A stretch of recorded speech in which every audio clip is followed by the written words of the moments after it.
ఎన్నికలు దగ్గర పడుతున్న వేళ ఇండియా కూటమిలో సీట్ల సర్దుబాటు కొలిక్కొస్తోంది.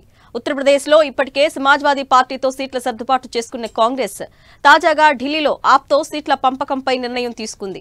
మొత్తం 5 రాష్ట్రాల్లో ఆప్ కాంగ్రెస్ కలిసే ఎన్నికల బరిలోకి వెళ్తున్నాయి. ఢిల్లీ, పంజాబ్లో అధికారంలో ఉన్న ఆప్ పొత్తు విషయంలో 2 రాష్ట్రాల్లో వేర్వేరు విధానాలు పాటిస్తోంది. పంజాబ్లో కాంగ్రెస్తో పొత్తు లేకుండా ఒంటరిగా బరిలోకి దిగుతోంది. ఢిల్లీలో మాత్రం 7 స్థానాల్లో 3 కాంగ్రెస్కు కేటాయించింది. గుజరాత్లో 2 స్థానాలను, హర్యానాలో ఓ స్థానాన్ని ఆప్కు కేటాయించింది కాంగ్రెస్. ఢిల్లీలో కాంగ్రెస్ ఆప్ మధ్య సీట్ల పంపకం ఖరారైంది. అధికారంలో ఉన్న ఆప్ మొత్తం 7 స్థానాల్లో 4 పోటీ చేయాలని నిర్ణయించింది. కాంగ్రెస్కు 3 ఎంపీ సీట్లు కేటాయించింది. ఇండియా కూటమిలో ఇప్పుడు నెలకొన్న పరిస్థితులు గమనిస్తే సీట్ల సర్దుబాటు విషయంలో కాంగ్రెస్ ఆప్ పరస్పరం గౌరవం పాటించినట్లేనన్న అభిప్రాయం కలుగుతోంది. ఢిల్లీ, హర్యానా, గుజరాత్లో కాంగ్రెస్ ఆప్ సీట్ల పంపకంపై ఒప్పందానికి రావడంతో ఇండియా కూటమిలో కొత్త ఆశలు చిగురిస్తున్నాయి.